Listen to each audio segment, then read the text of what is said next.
Hello, fabulous YouTube community. Today I want to chat with you about Florence Nightingale. Yes, that Florence Nightingale, that nurse, the lady with the lamp that we all heard about in school, that we read the little golden books about, the lady with the lamp that cares for the soldiers. I want to go beyond that and talk to you about her life, her accomplishments, and some of the darker sides that we really never get to explore. So stick on with me and we will start on right ahead.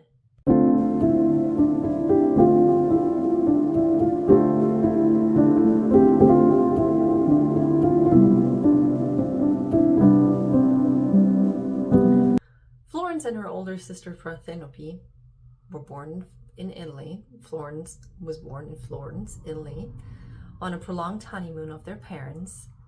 So you could say their parents were rather well-to-do. Florence's parents were pretty rich. Florence's dad owned a lead smelting business, and they lived between two estates, a winter estate and a summer estate. Florence was very much homeschooled, taught at home by her dad, very much heavily into science, math. They often took little trips to Europe, anywhere in Europe, Egypt, just to see the history up close. So Florence grew up rather privileged, and she early on found a calling for healthcare or for caring for others. She called it calling from God. Her sister was very sickly, so early on Florence started taking care of her sister, and she really enjoyed it. Later on, she started taking care of workers around the estate that probably had some lead poisoning from her father's business, but you know, that's a little bit of irony here and there. Florence had a lot of suitors.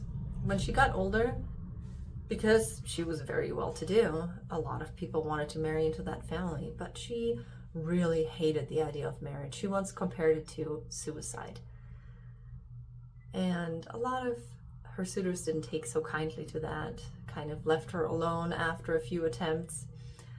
But some kept coming back, and she really just kept on going, never really wanted to get married. And then in her early 30s decided that she really wanted to become a nurse. She really wanted to care for the sick, and she had the money to do so. What did Florence do? She asked her dad, and her dad's really kind of not with it. They're kind of on the fence, because at that time, people that are nurses are usually people who are not very wealthy, people who are seen by society as ne'er-do-wells, as lazy people who really can't do anything else.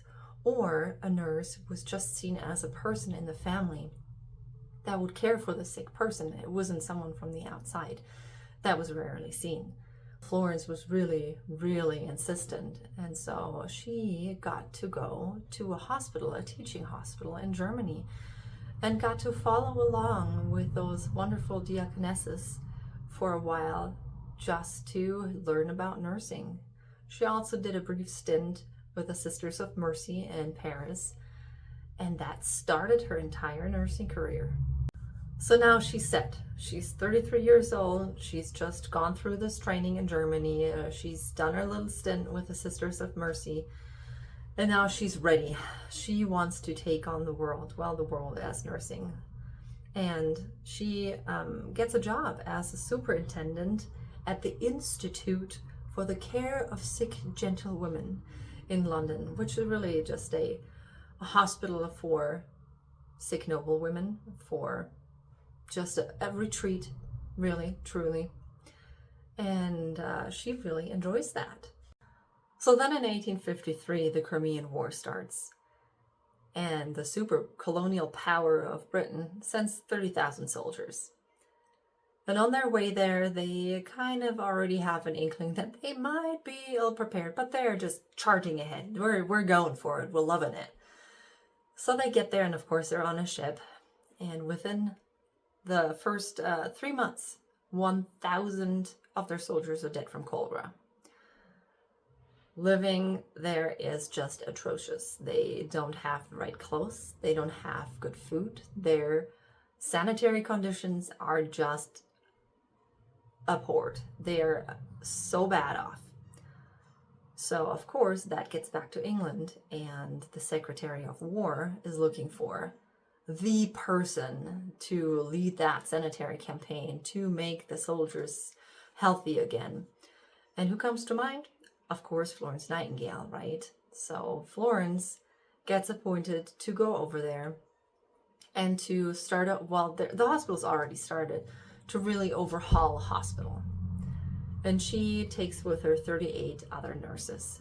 They are handpicked by her and they're going for it. So when they get there, Florence is absolutely devastated and is absolutely disgusted by the conditions that are present at this hospital.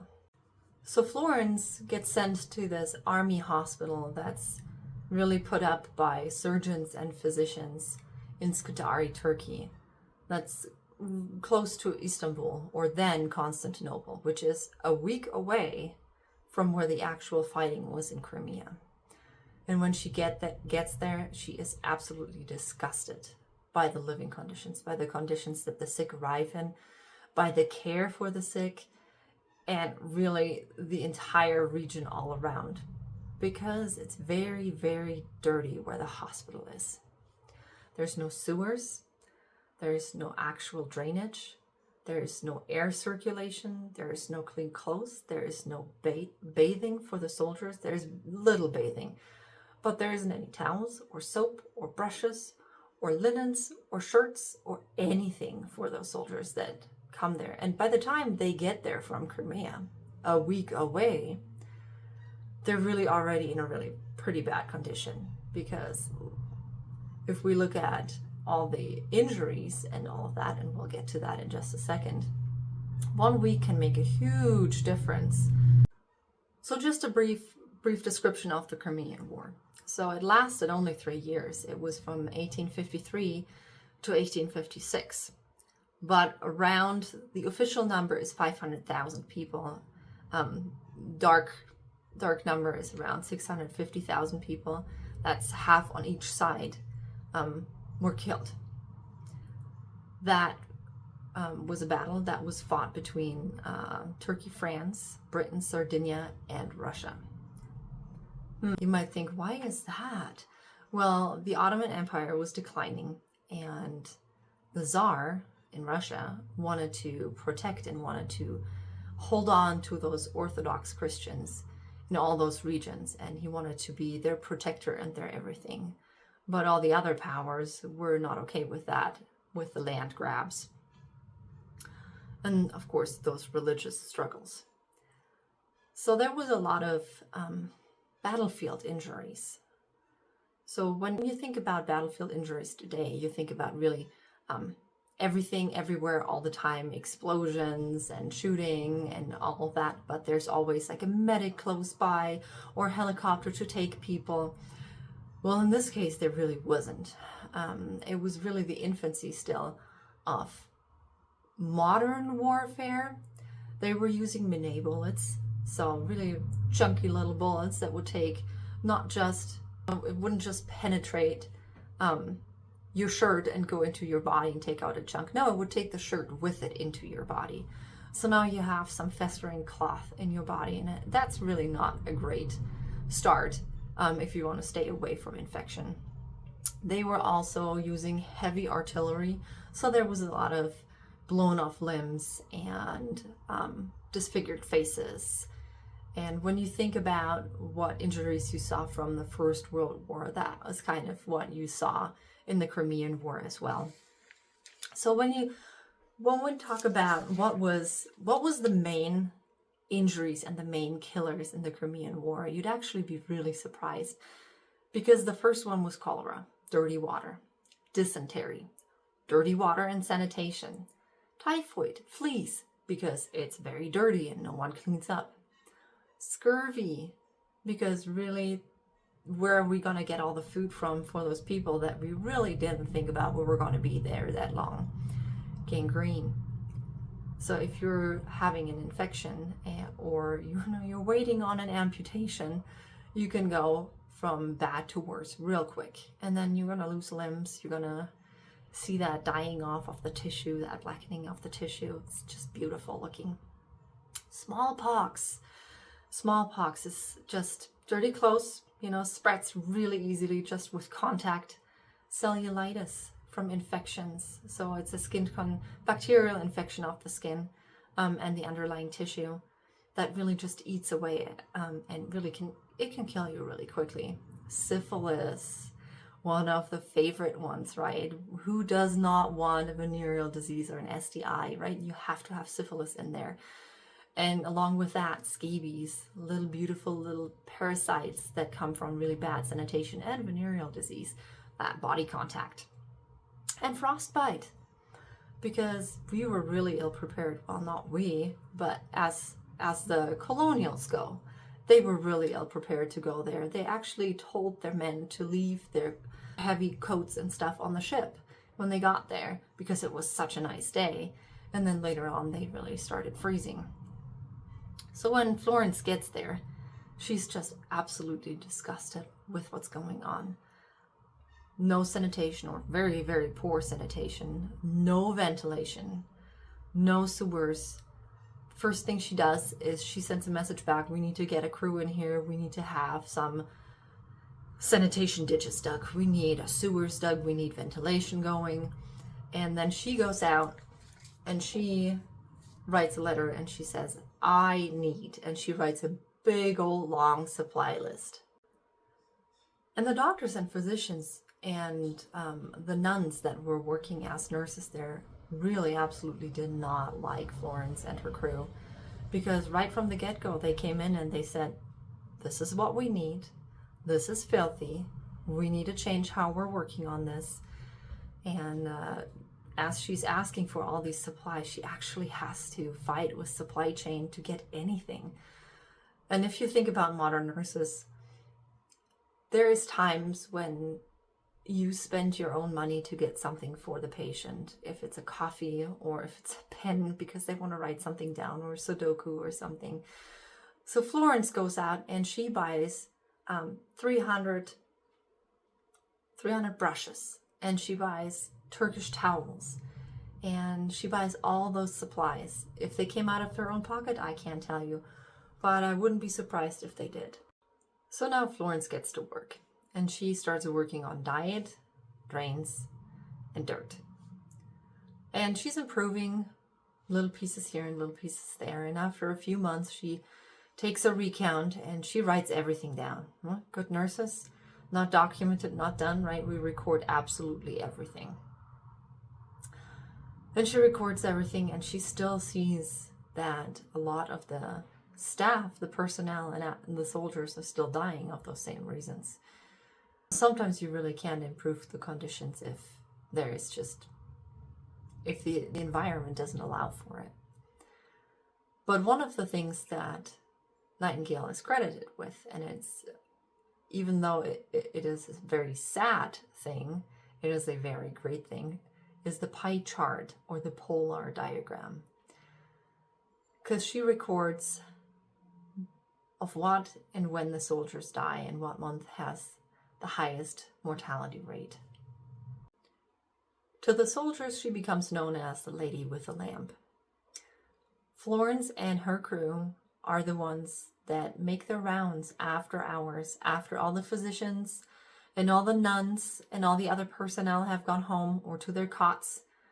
They are the ones making the rounds, checking on the soldiers, on the wounded, to make sure that they're comfortable, that they have water, that they are recovering, that they are squared away for the night. And back home in the UK, and this is just a huge propaganda campaign at this point as well, right? She's known as the ministering angel. And even Queen Victoria and Prince Albert commend her on all the things that she has done for the soldiers.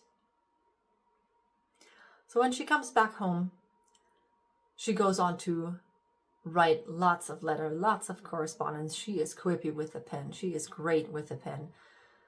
to revolutionize and reform army hospital, and altogether care reforms, healthcare reforms. But with that, on a little side note, when she comes back from Crimea, she comes back sick. She brings back her own illness. And it is not known, it's really speculated on what she had. But we do know that for the rest of her life, she really took to her bed. She wasn't a very public person. She wrote lots of letters, lots of correspondence, but it took everything out of her. Some say it's chronic fatigue syndrome. Others say it's probably childhood lead poisoning. Some say maybe she brought back some syphilis for herself, or brucellosis, the Crimean fever. And some say she just had shell shock. Today that would be PTSD. But for the next 50 years, she would take to her rooms, to her bed, to her sofa, and she would write. And that was a lot of writing. And all those letters are preserved, and you can actually read through those letters.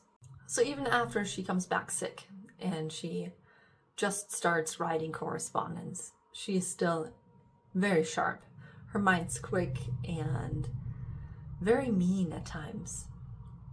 Her mantra was punctuality, morality, and cleanliness. And cleanliness was also godliness.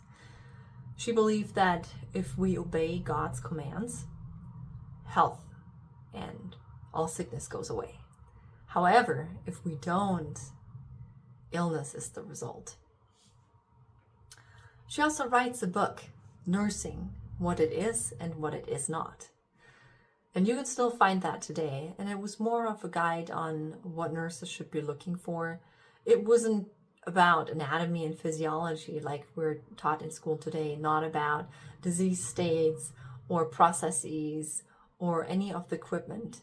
It really truly was working at the bedside, changing linens, and all the medial tasks. They're not medial tasks, they're very, very important tasks. But nurses weren't in as high regard as they are today. She also co-founds a nursing school at St. Thomas Hospital. And in 1860, they actually opened her training school. Even though she wasn't physically able to go out there and do her work anymore, she was good with that pen. And as a colonial supporter, she actually took a very big role in the violence against Native tribes, be it in Canada, in the US, or in New Zealand.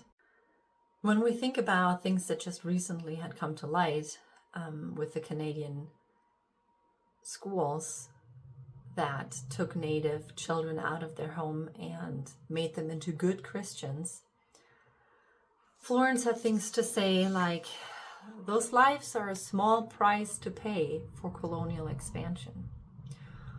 Or every society which has been formed has had to sacrifice large portion of its earlier generation to the new condition of the life arising out of mere fact of change.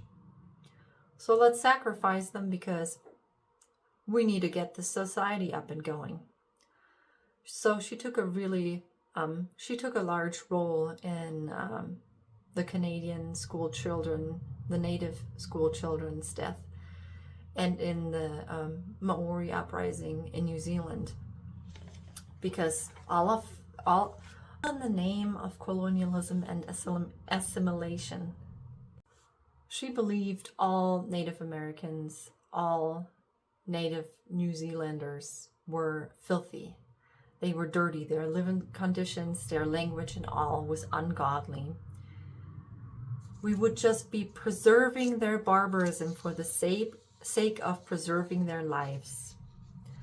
She was a true Christian white colonialist, and she felt superior to all of those natives.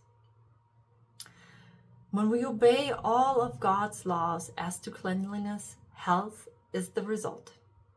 When we disobey, sickness. So her earlier words also carried on to this. We now really venerate and we celebrate Florence Nightingale with hospitals, with awards, with ceremonies. She is the mother of modern nursing. And we wouldn't be in nursing where we are today if it wasn't for her. She really did play a huge role in bringing this profession forward. But we should also not forget all those dark parts. We should also think about those. In 2020, actually, the Nursing Society of New Zealand opted not to celebrate Florence Nightingale's birthday because of her role in the genocide. So no one discredits her, and I don't want to do that with this segment either. She did a lot of good. She was a great nurse. She was a great statistician. That is a hard word to say. Try that a couple times. And she brought forth nursing as the profession that it bloomed into today. Has there always been nursing? Of course there has. If you've seen my earlier segment, you know that the beginning of nursing really began with humankind. I appreciate you listening in today. I hope this brought you some information and joy. Thank you for listening in. I will see you at shift change.